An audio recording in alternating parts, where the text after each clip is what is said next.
le président Bédié a reçu les ambassadeurs de France et des États-Unis ce dimanche.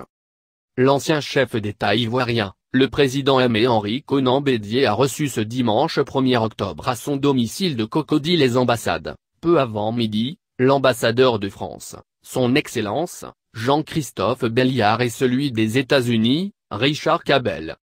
Après plus d'une heure d'échange avec le président Bédié et quelques membres de la plateforme des partis politiques de l'opposition et des organisations de la société civile présents à cette rencontre, les deux diplomates se sont engouffrés dans leurs véhicules respectifs sans faire de déclaration à leur sortie d'audience.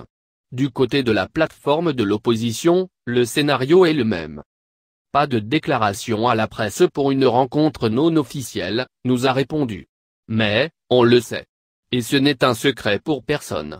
La présence discrète mais bruyante des ambassadeurs de France et des États-Unis ce dimanche au domicile du président Henri Konan Bédié ne peut qu'avoir un lien direct avec la crise politique que traverse la Côte d'Ivoire.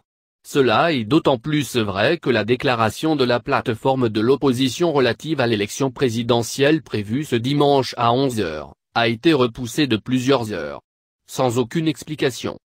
En effet, attendue en fin de matinée, cette déclaration a pu finalement se faire en milieu d'après-midi au domicile du président Henri Konan Bédié avec les excuses publiques du porte-parole, Pascal Affi-N'Guessan à la presse. Comme on le voit, les tractations diplomatiques pour une sortie de crise ont débuté et pourraient aux autres acteurs du marigot politique ivoirien. Encore TV le chemin de l'information.